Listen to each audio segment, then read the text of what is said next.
नहीं होना चाहिए, आपकी दिनचर्या में होना चाहिए। नियमित दिनचर्या बनवा लीजिए या बना लीजिए अपने बड़ों से, अपने पूज्यजनों से, पास हमारी ये दिनचर्या, जीवन में उसका उल्लंघन नहीं होना चाहिए। ऐसी दिनचर्या नहीं, कागज वाली दिनचर्या नहीं, आपकी वास्तविक दिनचर्या जो है वही होनी चाहिए।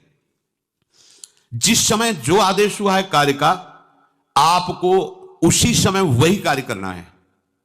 इससे मन तुम्हारा मरेगा, मन के अनुसार। यहां क्या कि रोज सुनते, आज नहीं सुनेंगे सत्संग, क्या है सुबह तक, रोज वाणी पाठ में जाते, नहीं जाए 6 बजे तक सो रहे हैं, शाम के रात्रि तक, या जैसा, ये ठीक नहीं।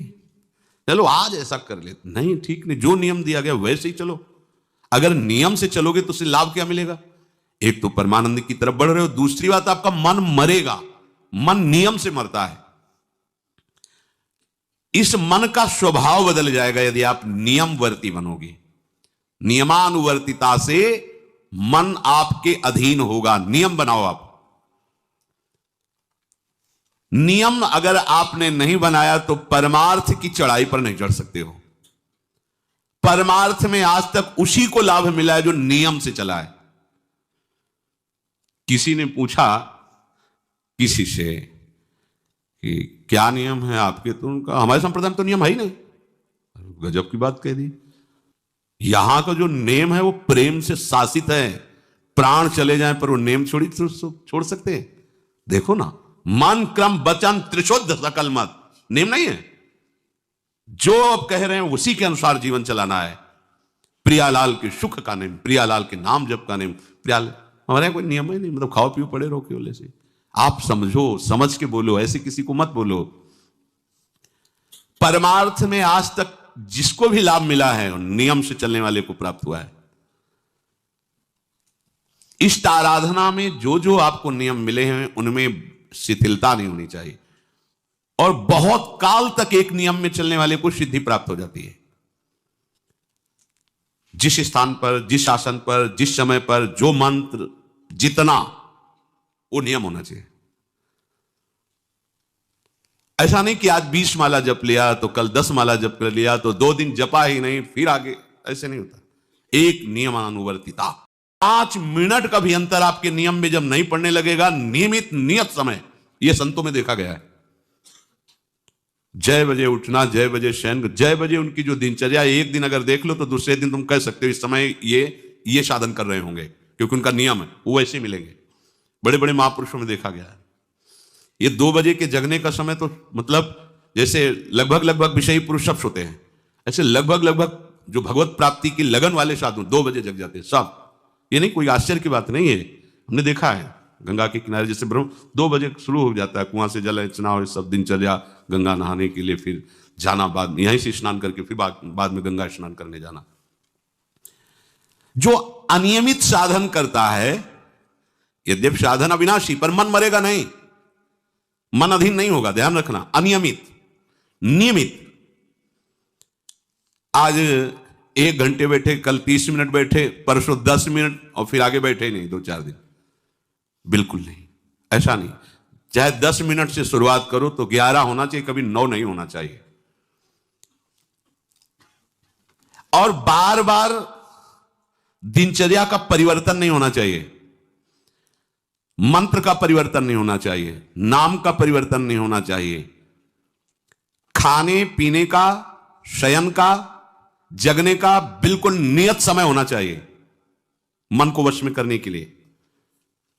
ये जो लोग ने कि जब जहां जैसे आया चिड़िया की तरह चुनते रहते हैं, कुछ लोगों को तो देखा है, यहां तो थोड़ा शासन है। सत्संग में भी बोतल खोली, एक एक घूंट ऐसे थोड़ी थोड़ी देर पर, अरे मर थोड़ी जाओगे, अमृत बरस रहा है भगवत चर्चा को, उसका पान करो। चिड़िया की तरह कभी ऐसे जेब में डाले, वो रंगीन पुड़ी नहीं होती है, ऐसे थैली निकाला, भुजिया चवा 2 पानी, ऐसे मर थोड़ी जाओगे। एक बार भोजन डाल दो, प्राण पोषण होता रहेगा। एक बार नहीं, 2 बार सही, इसके बाद ज्यादा ये नहीं होना चाहिए। थोड़ा ये पाया, थोड़ा वो पाया, थोड़ा प्रसाद भी मिले प्रणाम कर लिया, जरा चख लिया, रख लिया, और जब प्रसाद पाएंगे तब पा लिया। बार बार खान पान से भजन में विक्षेप पहुंचता है। अगर मन को मारना है, भगवत प्राप्ति करना है, तो खान पान का समय, शयन का समय मानो आप 9 बजे से 2 बजे तक, 9 बजे आप सैया पर होना चाहिए। 2 बजे आप सैया छोड़ ही दो, नींद आई हो या ना आई हो इससे कोई मतलब नहीं।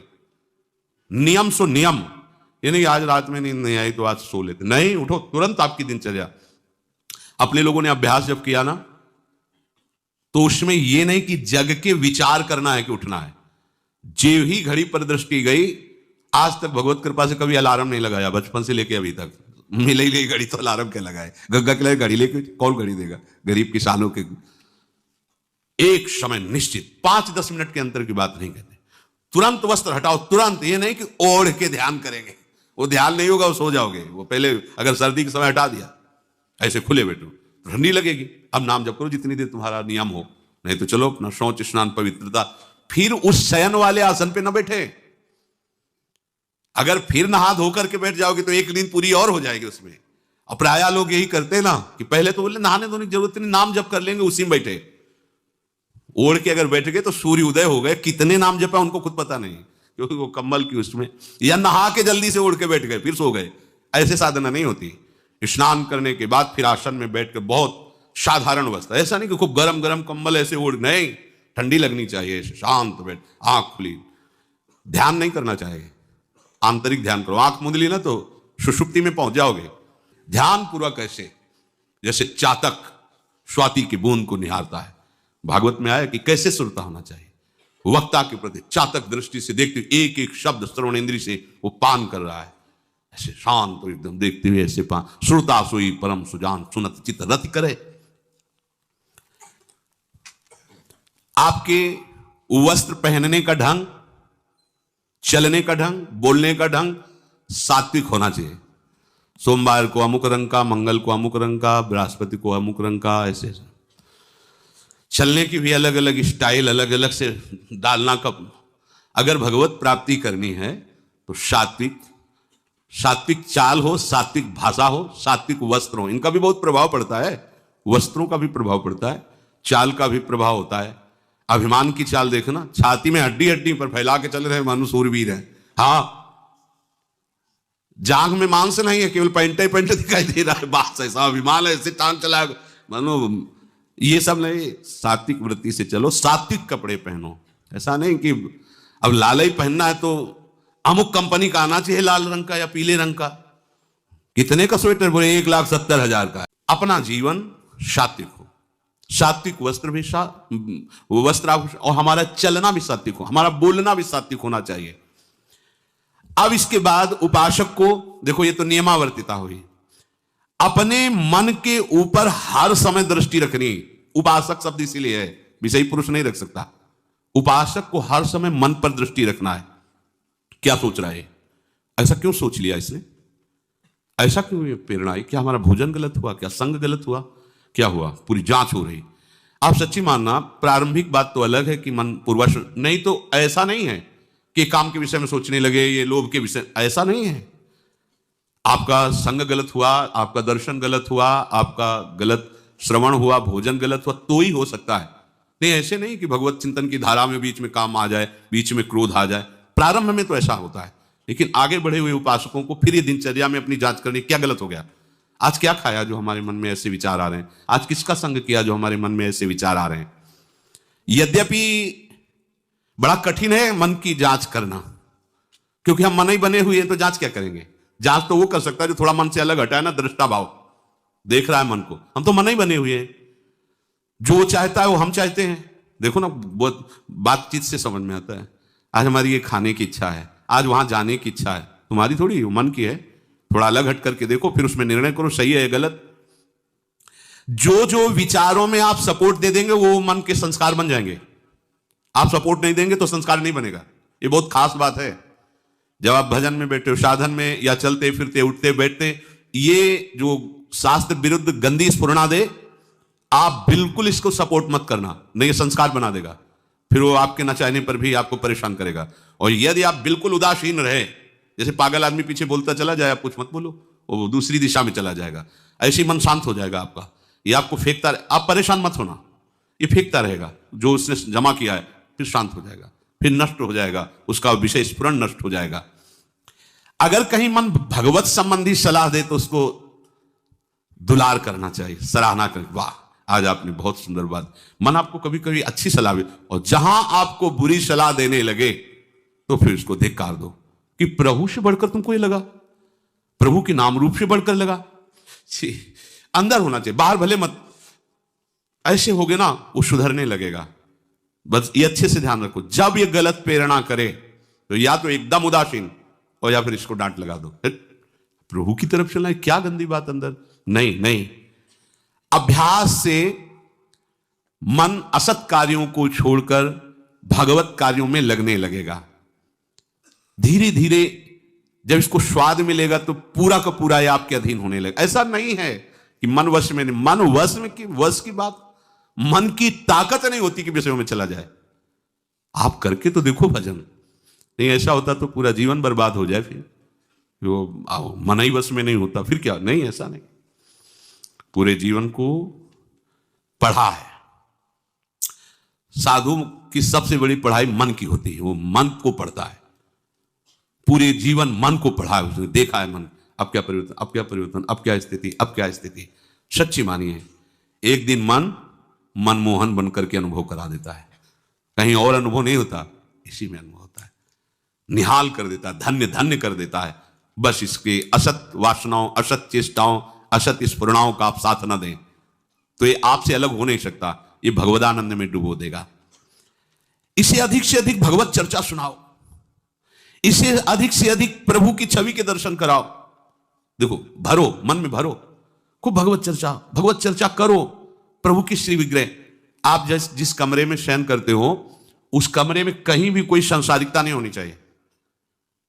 परिवार की फोटो या किसी अन्य आकर्षणकारी वैभवशाली की फोटो, ऐसा नहीं, या कोई अपने आराध्य देव गुरुदेव संत भगवान, एक से एक भगवत प्रेमी महात्मा, उनकी संतों की छवि, प्रियालाल की छवि, जिधर दृष्टि जाए भगवत स्मृति में लगा दे।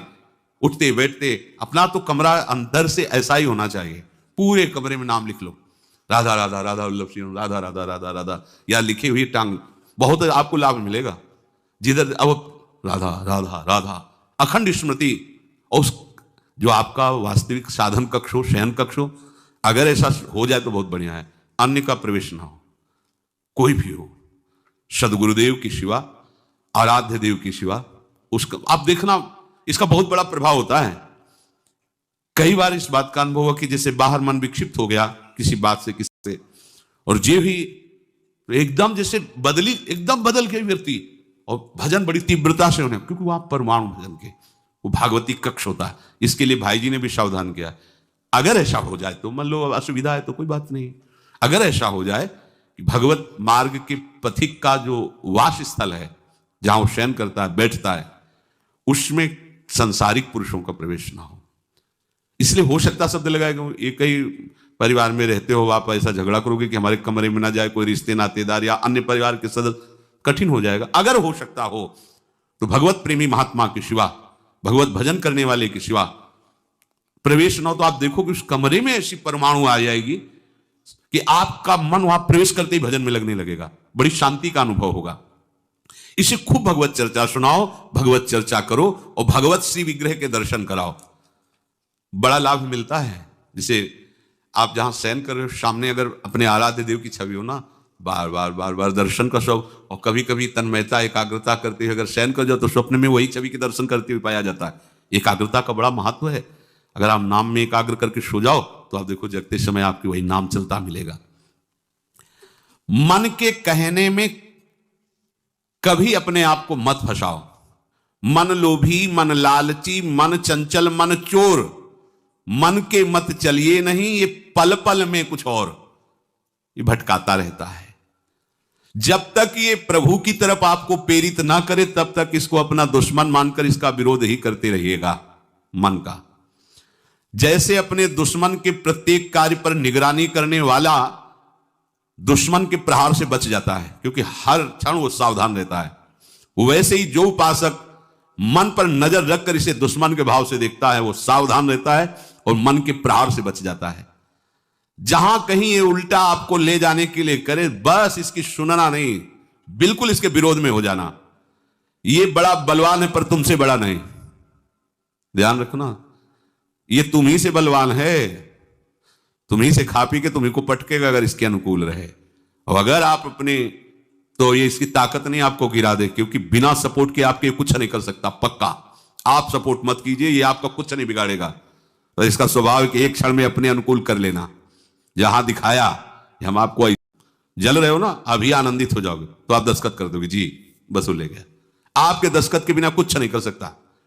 कई बार इससे उपासक को हारना होगा, क्योंकि बताया नहीं वो दस्तखत करवा लेगा, पर तुम साहस मत छोड़ना इसके परास्त करने का।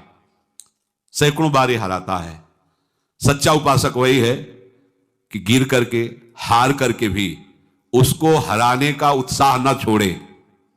ये हरा देता है, बहुत बार हरा देता है, क्योंकि पूर्वाभ्यासी बहुत दांव पेच जानता है। हमको अपने अधीन किए रहता है। कई बार तो ऐसे ढंग से हराता है कि समझे नहीं आता कि मुझे हरा रहा था क्या। जब हार गए तब लगता है हाँ हार तो गए, इसका मतलब हमको हरा रहा था। हिम्मत मत हारना, जीत तुम्हारी होगी, क्योंकि तुम प्रभु के सीधे अंश हो और ये तुम्हारी ताकत से बलवान हो रहा है। दृढ़ता से लड़ो तो दिन दिन तुम्हारा बल बढ़ेगा और मन का बल घटेगा। और यदि इसका सपोर्ट करते रहोगे तो इसका बल बढ़ेगा, तुम्हारा घटेगा। तुम इस पर जिस दिन विजयी हो गए तो ये मन न रहकर श्री कृष्ण हो जाएगा। पर ध्यान रखना, ये बहुत चतुर है। ये कभी डरवाएगा तुमको, फिर अपने अधीन करेगा। ऐसा ही होता है। कभी फुसलाएगा, कभी लालच देगा, कभी बड़े सुख का प्रलोभन देगा, परंतु तुम इसके धोखे में मत आना। भूल कर इसका विश्वास न करना। अपनी हिम्मत टूटने न पावे, लड़ने में कमी न होने पावे। इससे लड़ाई लड़ी। यहां मन से तो लड़ते नहीं, बाहर झगड़ा करते घूम रहे हैं। इससे लड़ो, ये बेईमान जो हमको परास्त कर रहा है। अंत में आप देखोगे आपकी आज्ञा पर खड़ा हो जाएगा हाथ जोड़। अब जैसा आप जैसा ये विश्वासी सेवक बन जाएगा। मन को कभी निकम्मा मत रहने दो। अब तो सब हो गया, वाणी पाठ भी हो गया सब। 3 घंटे तो कोई बात है नहीं, 3:30 बजे शाम के जाना है। 3 घंटे में वो इतना मसाला एकत्रित कर देगा कि 3 महीने में तुम सत्संग के द्वारा उतना सामग्री नहीं एकत्रित कर पाओगे उसको हराने के लिए। बहुत चतुर है, इसको खाली मत रहना। एक आदमी ने भूत सिद्ध किया, भूत सिद्ध हो गया। भूत ने कहा कि काम बताओ हमें, अमुक काम। एक क्षण में कराया, और बताओ।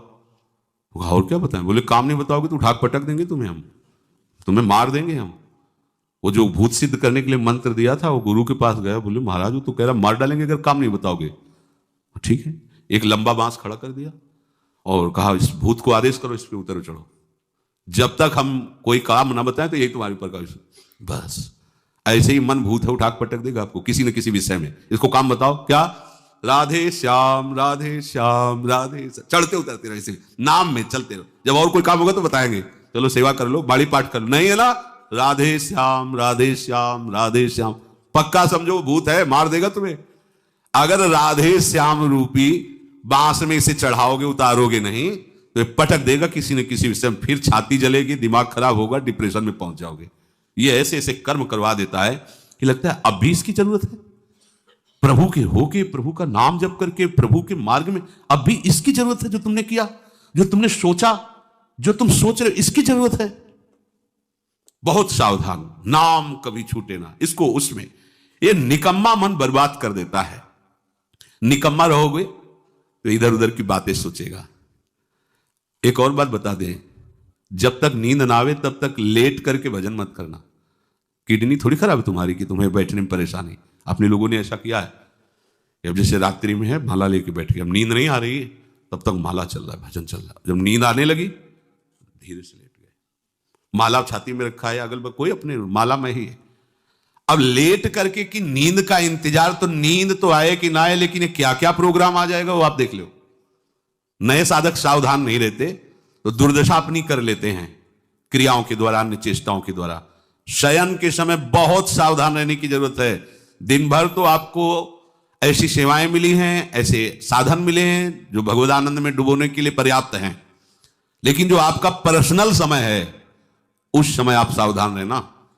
अब आप फुर्सत में लेट गए, जे भी फुर्सत सोच के लेटे कि सब हो गया, अब उसका प्रोग्राम शुरू मन का। अब आपकी इधर उधर चित्तवृत्ति, फिर मोबाइल जो पास है तो फिर क्या कहना है। मन को तो मानो अमृत मिल गया, वो आपको प्रेरित करेगा। जहां आपने कोई गेम, ये वो नौटंकी नाटक की, जहां बस उसको मसाला मिल गया, वो आप काफी है। वो आपको ऐसी जगह पहुंचा देगा कि सुबह दिनचर्या में हाजिर नहीं हो पाओगे। कहां है वो? बोले अभी तो आया नहीं वो। क्यों? मन ने उसको परास्त कर दिया, इसलिए नहीं आया। बहुत सावधान। ये निकम्मा रहेगा तो बुरी बुरी बातें सोचेगा। खास बात है, दिन भर सावधान रह सकते हो माना, लेकिन शयन के समय जब आप अपनी सैया पे गए, अब होश ठिकाने रखो, बिल्कुल सावधान।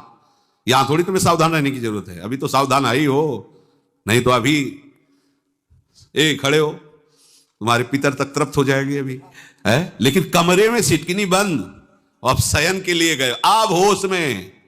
यही होश खो जाते हैं, ध्यान रखना।